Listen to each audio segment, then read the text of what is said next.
Welcome to the Big Fat Real Estate Checks podcast with Marco Kozlowski, where we help investors like you get the knowledge and skills you need to replace your JOB with passive cash flow for life. Hey everyone, welcome to Big Fat Real Estate Checks. I'm Marco Kozlowski. I'm joined with Gabriel Araish, who's in Montreal, and right next to me, finally, Frank Galuccio. Hello, ciao. Ciao. And of course, this is a podcast about big fat real estate checks and how we can accumulate big fat monthly real estate checks, creating passive income using skills, not money. And developing those skills is going to be paramount. And many of those skills are discussed throughout the podcast series that we have. And we're very delighted that we have right now over 1,000 reviews, 5-star reviews specifically. And we appreciate you as a listener. And of course, like it, love it, share it as much as you can. We appreciate that. That's how you can pay us back, is just pay it forward. We want to develop our listenership as much as possible. And of course, hear from you. If you have any podcast items or guests that would just kick ass, don't be afraid to send an email at marco@marcokozlowski.com. And we would be delighted to have that. So today we're going to talk about a skill that's necessary. And we actually thought we did a podcast on this, and we went through our over 100 podcasts multiple times, couldn't find the topic. It's on time management. How to manage the time. How do you find the time? You know, I don't have time, because like most people, life happens. And as life happens, kids happen, job happens, spouse happens, emergencies happen. And where do you find the time to actually do this stuff and fold that into your existing workday to be able to do more and not kill yourself at the same time and have a good work-life balance? So that's what we're going to talk about. Time and how to manage it. Who wants to go first? Frank looks eager. Yeah. Well, look at that Whatever. eager face. No, I don't know about eager, but and for the record, if we did do a eager podcast face? on time, we searched like men. So that's it. Yeah. yeah. There you go. Well, you know what? I know we brushstroked this topic in a few of our, I guess, podcasts, maybe some events that we did. And it's a big issue for many. And I still struggle with it. And I guess even with COVID now, prior years or whatever, a lot of people had that work-life balance and they tried to time out their, carve out time for what's important to them. And a lot of it has to come down with, basically your why. I don't know why. Neither do we. Basically, you're. Well, That's why I'm looking at you like, what are you doing? I had a thought in mind, then I pivot and I went to another. Yeah, squirrel. I got distracted. But listen, in the end, yes, time. And I know Marco mentioned there is a book called Pomodoro. You got to chunk out your tasks or what you need to accomplish in order to get your financial freedom or whatever your goal is. And I know when I was mentored by. Raymond. He was one of my mentors, and he did an exercise with us where he had us write down everything we do on a daily basis or on a weekly basis. So we wrote everything down, from brushing teeth to shit happens to life happens to whatever happens. And then in that list that you have, he goes, okay, now pick items in that list that you do on a weekly basis that actually generate money or generate wealth. And when you do that exercise, you realize you do a lot of shit that does nothing, and maybe one or two or even zero things you do during the week that generate zero income for yourself. So that was an eye opener for myself. When you're looking at it, like, holy shit, the things that matter, because we put aside, maybe it's procrastination or a mixture of both, but we put aside shit that we know that makes us money, but we put aside to clear up. Maybe it's to clear up our clutter. I think our in our head, our brains are like CPUs, right? The more things we have open, the slower we get, the sluggish we get, and we accomplish nothing at the end of the day. And yet you got to be able to discipline yourself to pick those 2-3 items, carve out whatever, even if it's an hour, 10 minutes, 15 minutes, and to do something that's going to actually better your life. I think we're out of time. Are we? We didn't manage it properly. At least not at the This is beginning. on us. We let Frank talk. Yeah. It's on us. Oh my goodness. Well, you guys maybe go first. I thought I had to take it for the team. That's a joke. But Gabe, There's not much to add to what Frank just said, but I mean, time. All right, we're done. I mean, I think it's no secret throughout the podcast series, time is always something that we've made sure that you understood that is it's the most invaluable asset that we have. So using it appropriately and wisely is what we strive for, and that's what you should strive for as well. It's a lot easier said than done, and it is a process to actually figure out how to optimize your own time, whether it's chunking, like Frank just mentioned, the Pomodoro, we call it chunking. So it's 15-20 minutes of just pure focus on a specific item, whether it's having your own to-do list and making sure you hit them all.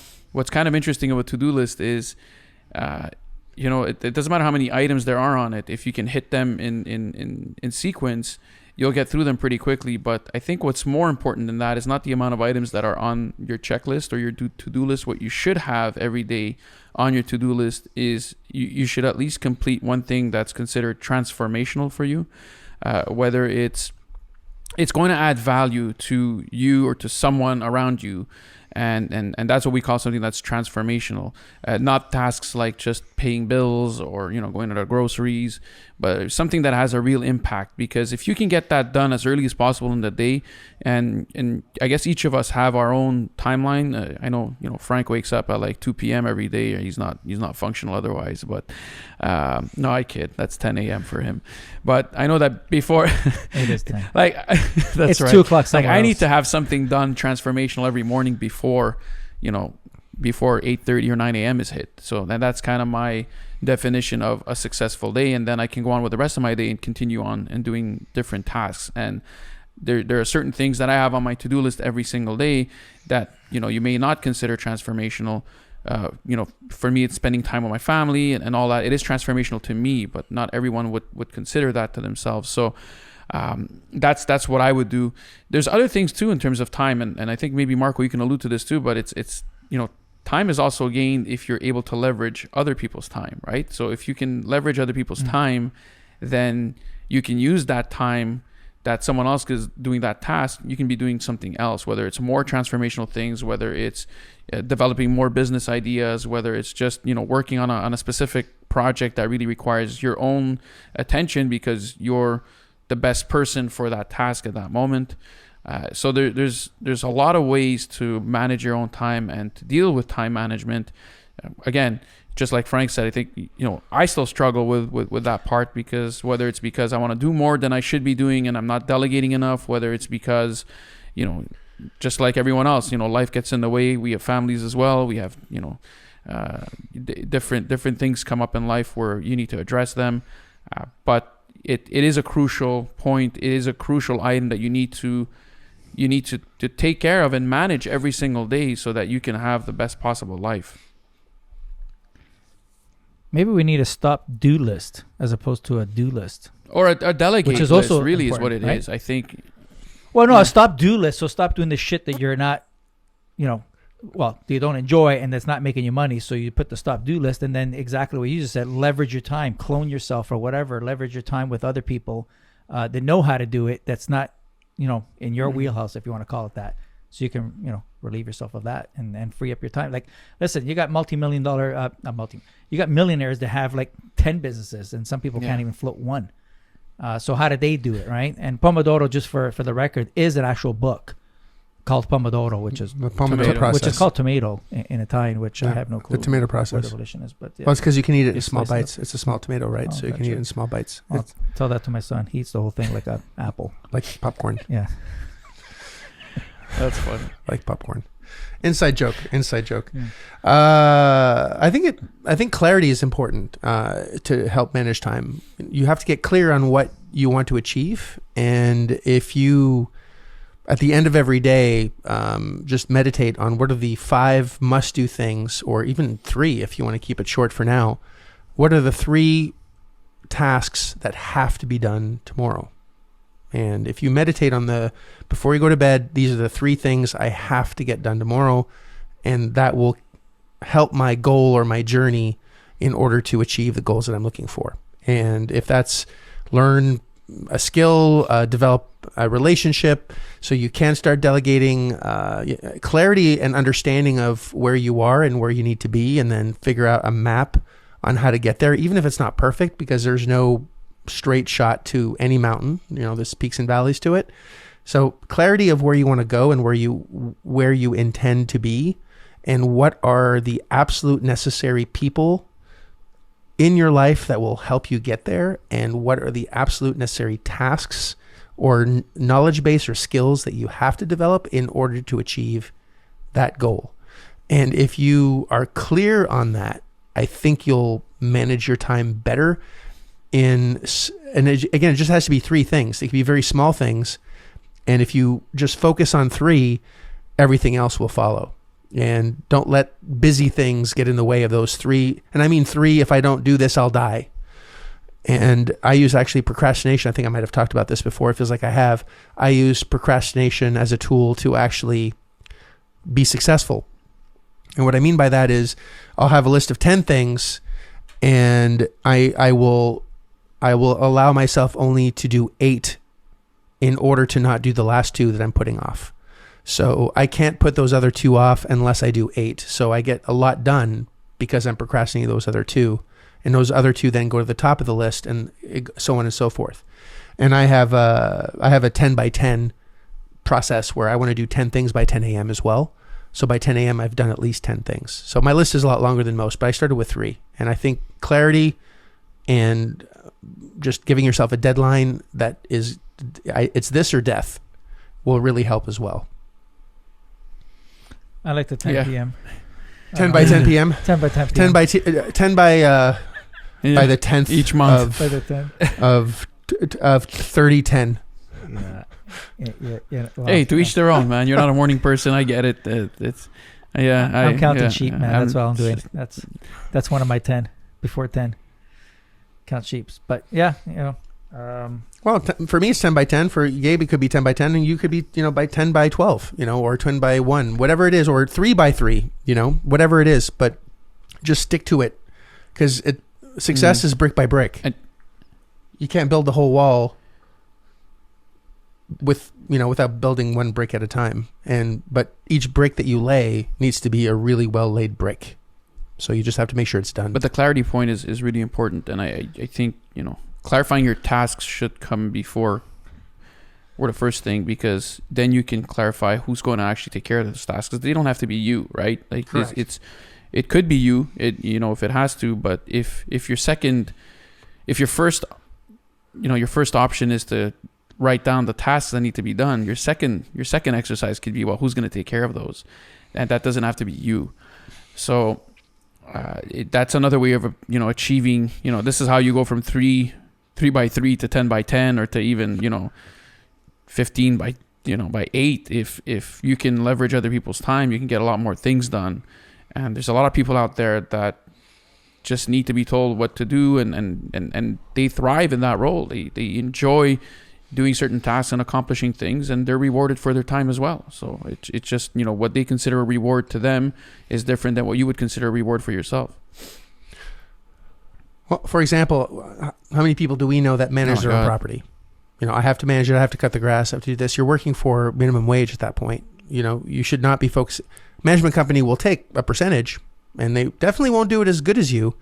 But if they're 80% as good as you, and you can buy 100 more, you've leveraged your time, so you don't have to deal with Jerry Springer tenants, because you're not doing the shit. We're being called crazy do. For not doing it ourselves sometimes. That I'm there. Like, some people are like, you can do that yourself. Yeah, well, I don't want to. Well, I was gonna say, I know when I had a legal business up in Canada, and I was servicing. I was a process server. I have a process serving firm up there. You're a prostitute? No, process serving. Oh, okay. Process server. So it's the guy that knocks on your door and says, "Marco Kozlowski," and you said, "See, no habla inglés." No habla inglés. Yeah, you've been served. So I know when I had a coaching session with a business coach, and he said, "Are you the CEO?" And I was like, "Yeah, I am." And he's like, "What do you do?" And I explained that I'm serving documents, and this is when I had my government job. So basically, before my government job and after my government job, I was driving around different cities and different towns around Toronto area, serving these documents. Yeah, the money was good, but the time was gone. I felt like my wife was a widower because by the time I came home, kids were sleeping. By the time I left, kids were sleeping. So I actually broke down a few years later. Like the money was good and everything, but I actually broke down. I remember it was on a Saturday. I turned the car around. I go, fuck it, I can't do this no more. Got myself a mentor and say, how do I leverage? That was the thing. How do I expand without taking more of my time? Because I had no more time. I was literally working from like, I left my house at 6:30 in the morning and I would come back at 10 at night. There's the 10. And yeah, for real. So I would sometimes, in the winter, I would leave when it's dark and come back when it's dark. And that was very painful. And I realized years later, I was like, holy shit, it's not worth it. So, and his first thing was, what are some of the areas? And I indicated some of the cities and and I bought some sessions from him and, he wasn't cheap either. And he just said, you know what? I want you to find everyone in the outskirts, the furthest cities or towns. He goes, I want you to find a competitor of yours that knows how to do it for you, negotiate a price, even if you give him half. So half of your shit. So I was like, well, I'm losing money. Well, that was my own mentality. I'm losing money, but you're not. You're gaining time that you can make more money later on. So that was my task for 6 months. So he was cheap then. I basically... at the end of the day, what I mean? No. He only had he was only 10 sessions. He was done within a month and a half. I was just continuing what he taught me. But anyways, in 6 months, I leveraged myself into 80 cities, which there's no way I can be in 80 places at one time. And I was just leveraging the business. And then, you go into automation, into processes like everything else, right? So that what gave me the free time. That was just one big stepping stone. Then when I met Marco, that was another. Now I had more time to focus on the real estate, something that I wanted to replace my existing income from the government so I can leave. So I think your goal has to be first, then set out the task, what needs to be done to reach that goal. And then next to those tasks, we were just talking about this today, look at who can do it rather than how. So instead of you learning something new, which is going to take you forever, and that's why a lot of people procrastinate, is because they're like shit. They're dreading, like, I don't know how to do this. I don't want to know how to do it. Well, just find someone. That's exactly what procrastination is. That's exactly what it is. Yeah. It's actually a form of wisdom, because your body is telling you that you shouldn't be doing it because it's not your passion. It's not what you should be doing. You should be doing what makes you shine and what you're best Sadly, at. most people don't realize it. And how many people are, you as a listener might be in a job that you absolutely hate. And most people, if they don't like their jobs and they're very well paid, they'll take a job that they enjoy for less money. That was a study that was done somewhere, and really smart people said it, so I'm repeating it. But yeah, so let's distill this, clarity, and find the who's that can, replace the things that you don't want to do, shouldn't do, could do better, and figure out where you want to be and where you are and how you're going to get there and what are the steps necessary to do that, and do it in chunks. Don't try to get there tomorrow. What are the things that I need to get done? How am I going to do it? And make sure that you accomplish just a handful of things every single day. Lay that brick. And I think you'll find the time will find itself if you really focus on what's important. It's like saying people don't have any money. It's the same excuse. I've never seen a crack addict that can't find money for the fix, or a heroin addict, that can't find money for the fix.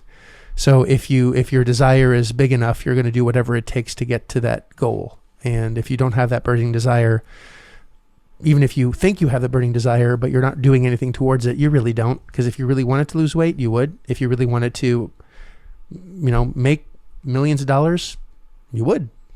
Because the tools are there. If you're listening to the sound of our voices now, we have the tools and the skill sets that we offer. And all you have to do is say yes to yourself and take and put in the work and the time in order to get there. And we all have done that. Faux show. Anything else to add, or I think we're good? How do we do on time? So do things in small chunks. Yep. Now we're out of time. So you had a business coach that was 10 sessions. Were if there were 15-minute sessions, I'm surprised it took a month and a half. I would think that was like one call. You got through at least all of them. Well, the task that he gave me, Frank talk too. I was talking for 14 minutes. So let me recap. He just said he was done in 1 minute. Yeah, it's usually how it works. You know what? It was. It's a great thing. It and, was useful. But you understood, and again, you wanted to change, and you found someone that could help you do that. You found the who, and if you really do want change, there are people that are experts in what they do to get you where you want to be. Don't fight it. Don't resist it.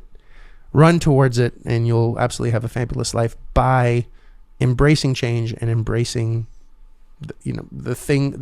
embracing the time that you have so you can accomplish a lot more in a lot less time. Because yeah, everything's possible with the right people around you and with the right mindset and, putting in the time necessary to make it happen. So that's that, I think. Yep. Yes. All right. Well, guys, thank you so much. It was short and sweet. Appreciate you both. And of course, the listener, like it, love it, share it. If there's something that you want us to add to this podcast series, please let us know. Marco at marcokozlowski.com. And of course, this is Big Fat Real Estate Checks. And definitely appreciate you for being a loyal listener and just applying what we give you. That is the best thanks of all. Appreciate you. Have a good day. Bye for now. If you like this episode of Big Fat Real Estate Checks, then show some love by leaving a comment and a good rating. Also, as a thank you for tuning in today, we've got a special free gift. The journey to passive cash flow for a life starts by finding deals, and it's easier than you think. Simply go to getdealsbytuesday.com, enter your email address, and we'll send you a free quick start course called Deals by Tuesday. Even if it's 11 p.m. Monday night, this course will show you how to find discounted real estate deals by Tuesday. It's that fast and simple. Go to getdealsbytuesday.com and start your journey toward life-changing cash flow today. Thanks for tuning in, and we'll see you on the next episode.